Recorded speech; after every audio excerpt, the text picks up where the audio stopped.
six trainers that are nearly completely full, or if not completely full. You've got a gym that's going to be opening in a couple of months as well.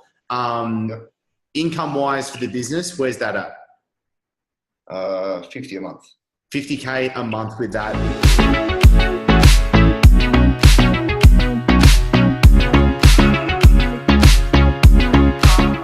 Do you want to explode your business and your income? Do you want to be able to go on holidays and have your business actually grow and your monthly income grow as well? Or do you want to be able to have multiple trainers working for you that are fully booked? Now, there's a good chance that you said yes, and that's why I'm really excited to be sharing this episode with Aaron with you today, where he's going to be showing you what he's done going off starting small, now breaking over $50,000 months. In this episode, we're going to be diving deep into how Aaron is breaking $50,000 months, how he's got 6 trainers on board working for him, and how they are nearly fully booked as well. And also how he's recently just gone on a holiday and come back with his trainers, signing on more clients and having an extra $5,000 per month of recurring income growing forward in his business. Now, we hear from trainers and coaches all the time that are being frustrated or confused with what to do to build their dream fitness business. And the thing is, it's not complicated. It doesn't have to be. And this is why I want to be sharing with you the steps that are going to be working, what the coaches are using inside the cartel today for you to be able to simply use. Okay, so like now the business is really steadily growing. I wouldn't say there's any main problems. It's going forward, but we get basically our business goes off referrals. Of course, that's not something you want to rely on. You want to have different sort of sources of leads coming in. So whether that be from Facebook ads, Google ads, referrals, or whatever that is. But ours grows really well off referrals. And obviously, that's our main thing, is to do a good job with the coaching. And that's what I really push the most. I give basically my my coaches about 4 hours of coaching, like study per week. Whether I meet up with them twice a week and do 2 hours, or take them through stuff, or teach them sales, or teach them business stuff, teach them marketing, teach them how to little tricks for bench press, squat, whatever that is, but making the coaches better, and then getting the coaches to employ that with their clients straight away, and telling the clients that they've just learned this yesterday and they'd like to try it out. Clients really like when you keep learning shit. You not just do your PT course, think you know everything, and then sort of leave it. But and then when we do that and stuff like that, the clients actually realize that we really care. We're not just trying to take the money off them every hour. And then the referrals grow a lot better. So our business grows with referrals, and we have and the joint venture that we have with a massage company here. Yep. I can talk about how we do the referrals and stuff if you want as well, like how that sort of links in with the massage company. Totally. No, that's really good. I'll just quickly jump in and say, I don't want this to go over top of anyone's head that's tuned in with us right now.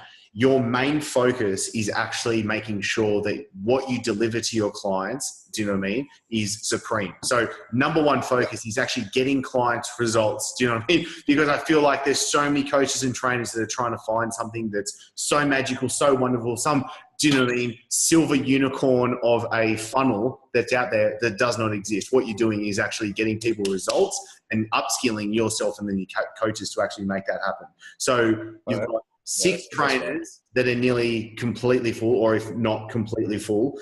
You've got a gym that's going to be opening in a couple of months as well. Income-wise for the business, where's that at? 50 a month.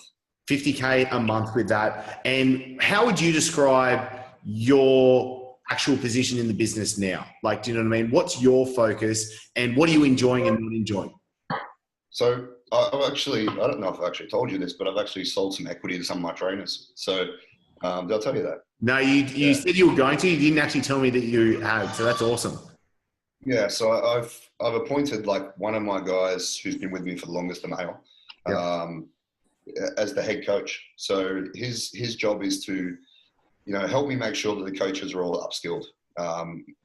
Putting a pressure on them to make sure they stay on top of their game. Otherwise they get left behind. So, as I said, I try to give them a few hours of teaching every single week, and he does the exact same thing. Whether he goes to the gym and trains with them, trains them in the gym and uses his own time to do it. Just to give them something more. He's been doing a lot for a lot longer. It's in My Little Clone. I don't know if we spoke about this before, but so he's been a coach who's been around for a lot longer than what most of the other ones have.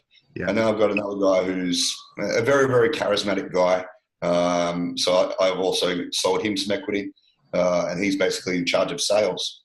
So his job is to follow up on every single lead that we get, do some reaching out. He speaks Finnish, obviously, so that helps a lot. There's sometimes a bit of a barrier between me being an Aussie in Finland and all that sort of stuff, and that's okay, but sometimes it's a good thing as well. Can we quickly jump in? Because I think what's really cool is when you went on your trip recently, and then when you came back from your trip, how many sales, how many new clients, and how much your revenue had grown in that time with you not doing that. Can we share that?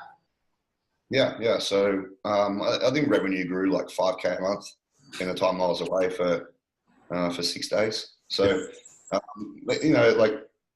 there was a lot of things happening at that time that sort of I knew that was going to sort of happen. Yeah. I didn't know it was going to go so well. But obviously the whole idea of having a business as compared to being a solo entrepreneur is that having something that runs when you're away, and that's obviously the goal. That's why I've empowered the certain coaches who sort of want a bit more than what other coaches might want. They're a bit more keen, so they've got goals they have to set every single month. We have to get 10 new clients a month minimum. And only lose 2 a month. So the retention has to be a growth rate of 8 a month. Otherwise they don't get their bonuses and stuff like that. So, you empower these things as well. And that's something I learned as well. And just by doing that, I think we grew like 20, in the last month and a half. So, they're obviously really happy as well because that affects how much they get in the end of the year. So, and also incentivize every single trainer that we have working for us on a net profit share. So everyone's goals are very aligned with, growing the business and obviously retaining clients. That's one of the most important things I said, because if we get 10 clients and we lose 8, the business is not really growing, right? So, so they're all very, very keen to keep learning and keep studying more and keep providing their clients with results and keeping clients. So, if you want, I can talk about how we use the referral system. And let's do it. Let's jump in. Let's go. Let's talk about the referral system. And if you want to give the example of the massage therapist that you teamed up with as well for it, the joint venture. Yeah. So it's basically done the same way.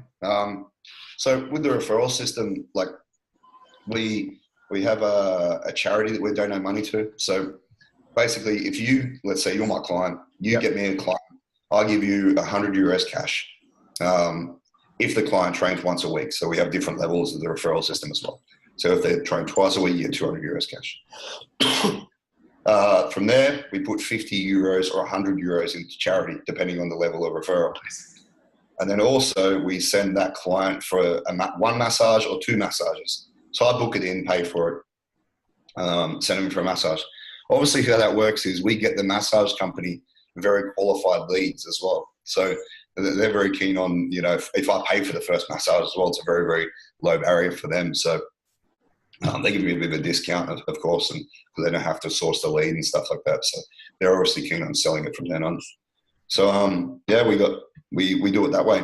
And basically, a lot of people don't take the cash. We might donate the whole lot to charity, or even, but that's the deal we have. If they don't take it, the whole lot goes to charity, or we send them more gift vouchers, whether it could be going out for dinner, they might mention something they liked a restaurant. So we sort of take notes on these little things. They liked a restaurant, or their wife's birthday's coming up, or something like that. We should try and understand what's going on. And we might sort of organize to do something a little bit different as well. That's awesome. So let's break this down and kind of peel it back so somebody can action this stuff. Let's say somebody's got in mind a couple of JVs that they want to put together. Do you know what I mean? Some kind of relationships to grow and to win-win for both of them. How do you get your foot in the door? And I think this is something that you're really good at, Aaron, especially because where you've gone from a trainer to what your niche and your kind of specialty is, if you want to share what that is as well. And then obviously how you leverage that into building these relationships. Yeah, okay. So the first thing, with joint ventures, I don't think you should walk in and just ask for something, I see a lot of people doing that, or I hear a lot of people doing that, just walk into a massage company. So it's a big massage company, right? Of course, you want to look for one of the biggest ones, but you want to have something to offer them. So first thing is I actually pay for a massage, right? Um, that way I get to meet them. And I try to book it in with the owner or one of the founders or someone who I know is high up in the massage company. You can normally work it out off their website. Yeah. So that's the first thing. And whether it's a chiropractor is a good option as well. So you'll normally get a solo person there, and normally get pretty qualified leads as well. So yeah, I did that. And then, you know, over the time we put flyers in there and just little things as well. And then over the time I work with a lot of tech companies, so companies that have a fair bit of money, fair bit of disposable income. And then basically working with those companies, I put the massage company inside of this company. So they now have like 30 hours a week work just off me. So that they make like guaranteed let's say 5,000 Australian dollars a month just from me. Yeah. So I put them inside this massage company inside one of the companies we work at. From there, basically they saw value. I then asked them, hey, do you mind if you send an email out to your whole email list? And then we put basically a survey inside the email list to offering free training spots for 20 people. Of course, you can take more if you want to take more, if you see that the leads are qualified. We basically put a survey inside the email where they click onto it, went to a survey, filled it out, and we sort of determined which ones are more qualified for becoming clients, like asking questions like, what were their goals? What do they want to do? How old are they? So you can basically work out, you know, salary. If they value coaching, would they want to pay for it after the intro session, free intro session? Yep. You know, give them 5 options. You know, try to make it pretty low key, but you know, doing stuff like that was pretty. I'd say the best way to do it. Yeah. So in terms of joint venture, we also have another joint venture with the gym that we train clients at the moment. And what I did there was I don't pay rent. That's one thing. I don't have any costs at the moment in terms of the gym. What I did was I went to the gym and I sold memberships for the gym. So because I didn't want to pay rent. So I sold memberships to companies. So companies I knew that could be keen or in the area that had a lot of money as well, who didn't have a gym in their own building. So I knew that in the center of the city, and then I sold gym memberships. So that was probably the best way. And then we got access to their email database, their phone database. So we have another 6,000, you know, email addresses that we can use, and 6,000 phone numbers that we want to make phone calls. And, awesome. And that sort of stuff. So there's another joint venture. But you know, obviously going in there with something to offer before you ask for something is probably one of the most important things, I would think. Absolutely. And I think that's like, it's just so simple, but so important. What are you bringing to the table first? And obviously cultivating that relationship, and then being able to obviously have them go, oh my God, I so recommend these guys, because they know what you're doing and they know the value that you're bringing to the table as well. So let's go outcomes right now. Give me some hard results of joint ventures that you put together, and kind of like where you've seen like boosts of clients and income into the business. Yeah. Okay. So we did the massage company email list, for example. I think out of the 20 intros that we gave away for free, so free introductory sessions is how we make the sale.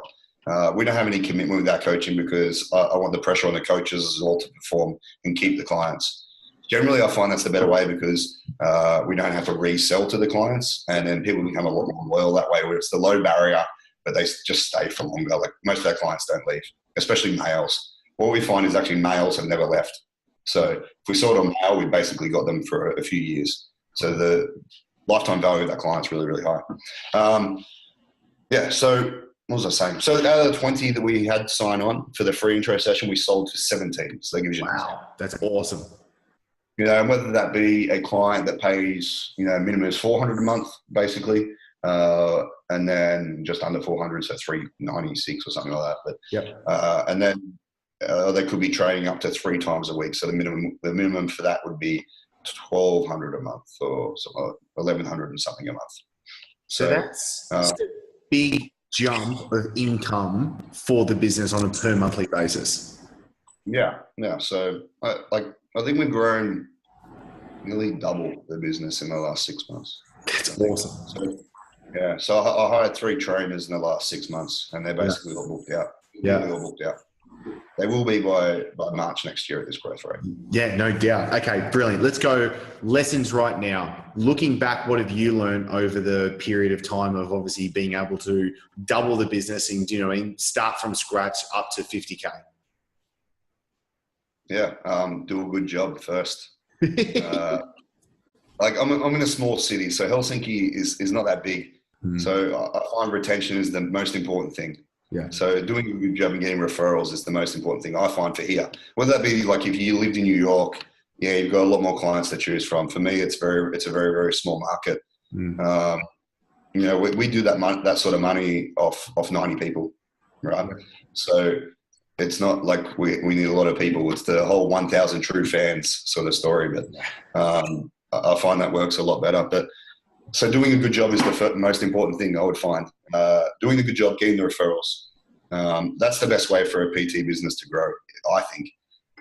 Maybe not with the online aspect, but definitely with the face-to-face aspect. Yeah, totally. Because then you'll find your niche market, because you know the person that's going to refer the 5 closest friends could be could be their wife, could be their best friend, could be the person they work with, you know, that sits next to them. They're all going to be very, very similar income. So it makes it a lot easier to keep those clients as well. If you're always trying to rely on Facebook ads or Google ads, you're going to get some flaky people every now and then.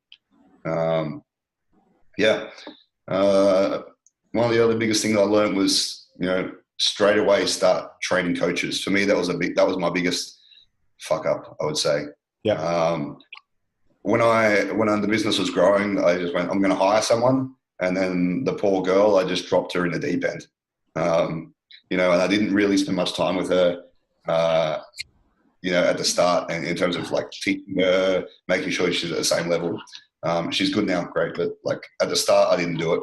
And then the next few hires I did, I ended up firing them straight away. So hire slow, fire fast. That's another one. Yeah, I'd say that were the biggest learning curves. I'd say they're the most important things, mate. That's awesome. Okay, let's put this into a nutshell, because I just made these notes here from what we've gone through. Number one for everyone's tuning in is get results. Do you know what I mean? And I think this is just universal for absolutely everyone, but I feel like this does get missed in the health and fitness world. And I know we've laughed about this a few times, Aaron. Do you know what I mean? So make sure that you are doing scrubbed up to the point and actually focusing the business and the way you coach people to get results. 2 is have scale. So for you, it was obviously the ability to put trainers in and have the traffic to then get clients and signing on board. Now it's brilliant because you've got your trainers actually doing the traffic, doing the sales, and doing the delivery as well, which means you can step out of the business. And obviously the third one is have traffic sources. So for you, traffic sources is a killer referral system and joint ventures to be able to stick on. Do you know what I mean? Other people have really good social media or really good paid advertising like Facebook ads, but essentially it's just having one and making sure that that's actually really good. I would say, and what I really tip my cap to what you've done so well, is stuck with what works and double down on it. Do you know what I mean? In the world where everybody is trying to chase the new fancy shiny object and trying to do 101 different things, do the thing that actually works and do it bloody well and grow it that way as well. What do you think about that? Yeah, man, for sure. Like, I've got one thing to add about the referral system. Actually, if a client stays for 3 months, so it actually, with the referrals, we do the same money again. Yeah. So I said about the start, we actually go, all right, your friend is obviously high value to me. So that it then incentivizes the clients to give really high quality referrals as well. So, another thing that we do as well a lot is because we focus on business guys mostly, that's our best target market in terms of the business CEOs. They trade 3 times a week. It's always a guaranteed 3 time a week client. So we're looking at 1,200 euros a month sort of stuff, around that, if not more. And then we approach them on LinkedIn. We actually pay for a LinkedIn, premium account, and I just send them a cold email asking them to come for lunch. And I'm going to pay for the lunch or pay for a coffee. And I just like to catch up with them, and we just have a bit of a chat. So that's one thing we do. Actually, like for me, that stuff works a lot better than Facebook ads and that sort of stuff. Like Yeah, we run Facebook ads and some lead ads and stuff like that. I might get like one a week coming from there. But I don't, I double down on certain things, but I still try and have these different avenues for growth, because we don't really know when the referrals are going to run out, when it's going to start to piss people off. Like if we're constantly asking for them, it obviously gets pretty annoying. But, doing things that your clients really like, listen to your clients as well. Like if they set a goal, make sure they get to that goal. If they want to bench 120 kilos, like a lot of my clients, they want to bench 100 kilos. That was when they first signed up. They want to bench 100. We go into that goal in a couple of months. A lot of them, some a couple of weeks. And then I collectively make them set goals together. So like I have 6 clients, or 4 out of my 6, like 4 clients, and there's 2 friends as well, separate, but they want to bench 600 kilos together. So, these are all business guys, probably some of the biggest business CEOs of Helsinki. So they want to bench 600 kilos together. So I have to get to all these 4 to 120 kilo bench. Yeah. So it also keeps them in really tight as well. And we have that founder Friday thing as well. Yeah. Please tell them, the audience right now tuning in, what that is, because I absolutely love this. Yeah. So this is a Friday boot camp. It's called Founder, which is company owner, started a company. Founder Fat Fuck Friday. So it was something a bit different that we started. And obviously it was to keep the sort of network really tight. And that grew our referrals like a lot just from doing something like that. And it also it's the best way for us to approach people on LinkedIn, because they want to be around these other successful people. So people want to be around successful people, motivated people all the time. So we have like this thing where we go, Founder Fat Fuck Friday, come along, you can try for free. We do a boot camp, and then I rent a restaurant / sauna, which is like a place called Lolu. It's here on the water. Yeah. And then we pay for that. And get them smoothies. We get a guy to come in and make them smoothies, and then make them coffee. And they do the boot camp, and then we sit down there and chill. And for about 2 hours, they have a bit of a networking Friday morning in a way. So before they go to work for the last day of the week. That grew our referrals really well. So something we're doing when we open the gym is like strength days or muscle camps, once a month. Yep. So where everyone comes in and sort of records some results and stuff like that. So it keeps that accountability, that sort of like CrossFit places do it really well. Yeah. They're the perfect example. So if you can sort of take something from what someone else is doing really successfully in some sort of way and sort of use that, I would try and use it as well. And obviously we test and adjust all these things. If something doesn't work, we'll try it for a little while, but we're not going to keep bashing our head against the wall. We might just go, all right, that didn't work. We'll move on to the next thing. We're just going to keep on trying stuff all the time. So, I'm using the referrals and doubling down on the things that work. If clients give me good value, I'll just give them more stuff. I'll pay for more massages. I'll take them out for dinner. I'll do whatever. But always trying new stuff is key, but then don't waste too much time and money on it if it's not working. So. Nah, dude, you're absolutely nailing it, Aaron. Let's say best next steps from now. What do you want the person tuning in to actually do from today?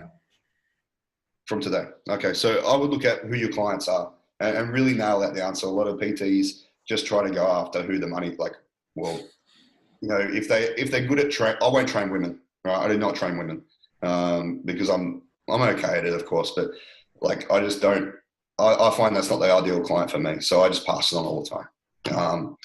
So I always really focus on who you get the most results with, who gives you your most money, who's been your client the longest. If you're a PT that just wants to train athletes and you don't have any athletes, or you have one athlete and that athlete is not giving you money, I'd rethink your business model. Athletes don't have money, right? They're the worst people, unless they're bodybuilding online clients. I think they're the worst people to train.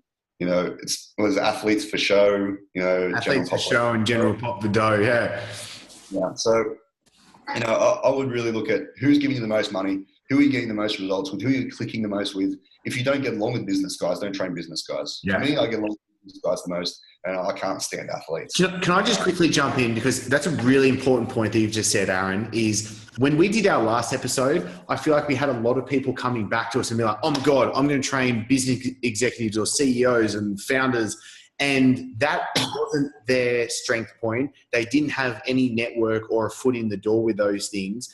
and it wasn't actually even who they really wanted to train anyway. Do you know what I mean? So I'm really happy that you're saying this, because I don't want the person listening right now to go, oh, I'm just going to copy what Aaron's doing and I'll get up to 50K months. No, it's use the framework that Aaron's been able to use, do you know what I mean? And then take those steps from there. So I appreciate what you're saying. Keep going, brother. Yeah. Like if you get along with middle-aged women with kids, train them, you know. If you find that you get results for them, for me, I just wouldn't get results for them. I can't deal with it. So I'm a very stubborn, person that just doesn't click. So for me, the business guys work. There's no bullshit. I'm very, very straight. I'm very straight down the line. They respect that. I don't put them up on a pedestal. Treat them the same way as I treat everyone else. So for me, that works. I'd really find out who your client is. Sit down, look at all your clients, how much money that client gives you every single month. Whether that's going to be financially worth it to niche down on that one type of person. Of course, if you're just starting out, don't go turning away clients just because I've gone along and said, Aaron said to only train business guys or only train business women, or only train athletes or whatever. But I'd look at those things and start to sort of, empower that person that you really want to train. So whether it be through the referrals, because that could be like, all right, I know this guy has given me, like some of my clients, they pay 25K a year, right? So if you look at it that way, there's like if they pay for their wives as well. Yep. So if I say to them, hey, I'm going to give you €1,000 for the referral. Yeah. Like some of them I could do that. I could technically give them €1,000 for a referral, and that would be beneficial to me. Yep. And then some of them, like I would see it a bit. For me, I would be worried giving a €200 to €300 referral for a woman, because if we're getting a similar type of woman, it might not be a type of person that's going to stay with us for a long time. Yep. But as I said, business CEOs, they spend a lot of money and they stay for a long time. I don't think they'll ever leave. Another really good thing is what we've done with our clients is to ask our clients, what could I ever do that would make you leave me? Yeah, I like that. So then you can find out like what would be the things that basically they can't really ever leave you after that. Yeah, well, especially if you fulfill on exactly what they want. So like what's the thing that will make you ever leave me? So whether it be raise the prices to €150 an hour or whatever that is, just don't do what that one thing is. So I would say those are the first things. Really find out who your client is, double down on that type of client, but also still allow for that sort of network. And if you are like a booked out PT, start to look to bring a PT on, get them to shadow you, pay them like half salary for the time they're shadowing you, so they can learn as well. And then sort of put a bit of time into teach them all the aspects of business. Don't just go, all right, because she's working for me or he's working for me, I'm not going to teach them business because otherwise they'll leave, right? It's not really the best way, because I think you'll find when you empower people, when you teach people, when you educate people, they'll be more and more loyal that you're not holding something back. So I always focus on if they left me, they could leave me, but most of them don't want to because they want to be part of a big team, right? So, most PTs, they do struggle. So, that's the things I would focus on. Of course, like all the stuff that you teach as well, mate, getting traffic. That's the fun stuff, but you're doing the stuff that's legit working, and that's why I wanted to get you on here and just showcase your stuff. Do you know what I mean? Because I love watching you grow, Aaron. You're absolutely crushing it. Do you know what I mean? You're so genuine and authentic with it as well. And I think there is so much to learn. Like the notes that I've taken down, do you know what I mean, that I can put into the description and into the content that we do below this is golden. Like this is the exact steps that we're going to be able to follow through with. So dude, thank you. No problem, man. I also want to clear one thing. With the referral system, do your maths. Don't go giving like, if you charge $100 a month or something for online, and I've just said pay them €100, which is maybe okay, right? So I always budget at my lowest client. If I'm not doing the coaching, this is always based on me not doing the coaching as well. Yep. What can I afford to spend to get the client? Yep. Right. So always do it that way. So I know I can afford to spend €200 a month to get the client, because I know the client's going to stay for longer than 1 month. So I'm willing to take that risk. But make sure you do the maths when you set up the whole referral system. Don't just go, all right, here you go. I'm going to put this in play because Aaron or Chris said to do this. But I've seen that backfire as well for some people, because they just didn't really, they tried to offer my referral bonus, but then their clients were uni students, right? And they were charging half the rate I was charging.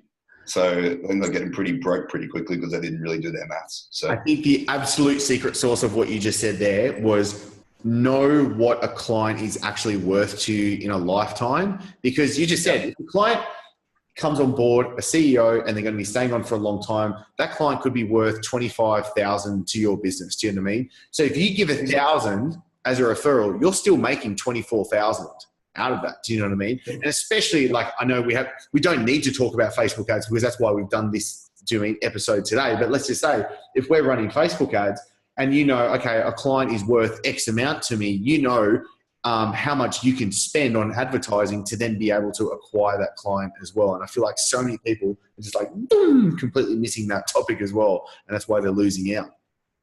Yep, that's one thing you have to budget in as well. Like with the referrals, I budget that my referrals are worth more than what my Facebook ads will be worth and what my Google PPC is worth. So that's one thing you should look at when you do the budgeting. And obviously, like, you're empowering your clients as well. So if they are giving you referrals, pay them really well. Yeah. Because they'll probably just give you 2. Yeah. Right. So, and then they're probably your ideal client. It's really, like, Facebook ads is really, really good and you can target really, really well. But it's not always going to be the exact same person, So, so with my Facebook ad budget is 150 euros per client. But my referral budget actually works out to be 227 euros per client. And the thing is, referrals is the best and the cheapest way to be able to acquire clients, because if I'm telling somebody, hey, you should go join this program, and it's coming from somebody that they respect, the barrier of entry, like, people are literally walking in through your doors and just like, sign me up. Do you know what I mean? There's really no real kind of like mountains that you have to climb over to be able to acquire that client. They probably have a few quick questions. You show them and do it, or you're not having to do it. You've got your other trainers doing it now, and they have an easy process to sign them on board. Yeah.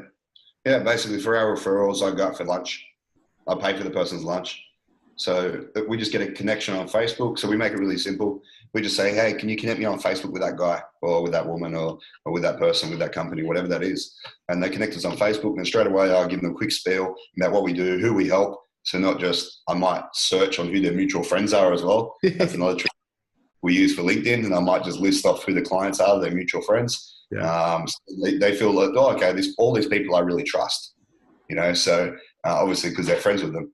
So you might just do it that way. Like, I help all these people out, it'd be great to have you on board.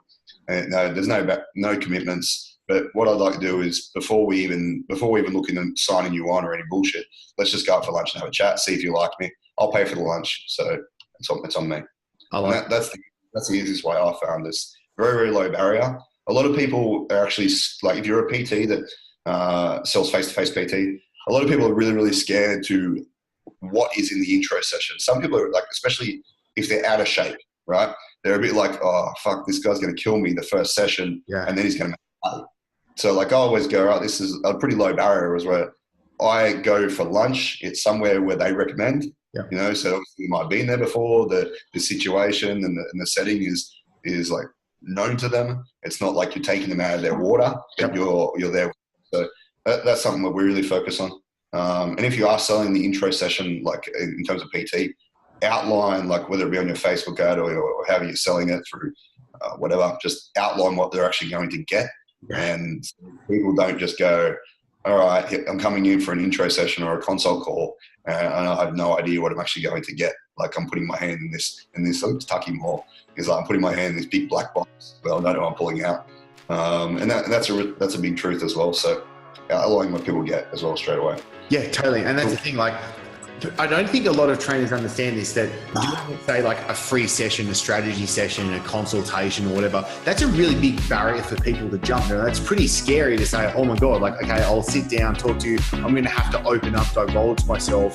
It's a big barrier for someone to get over. So you've done it brilliantly, doing, keep them in an environment where they feel safe, lower it down. You're taking them out to lunch. It's more about, like, are we a fit or a no fit? Do you like me? Do I like you? Is this going to work together as a relationship? And then obviously, how do we get moving together from here? Brilliant. Now, a big thanks and shout out to Aaron for being so open and sharing everything in this episode. Now, the best next step for you to make sure that you get the most out of being here is that we've recently recorded the 100K Coach Plan. This is the steps that you can go through to find out what are you missing in your business and what is it that you need to be able to do to add an extra 100K or more in the next 12 months as well. So I'll pop a link below for you to get free access into the 100K Coach Plan. Also, any questions whatsoever, we want to be able to make sure that we're answering, so do comment below and we'll be looking forward to seeing you in the next episode.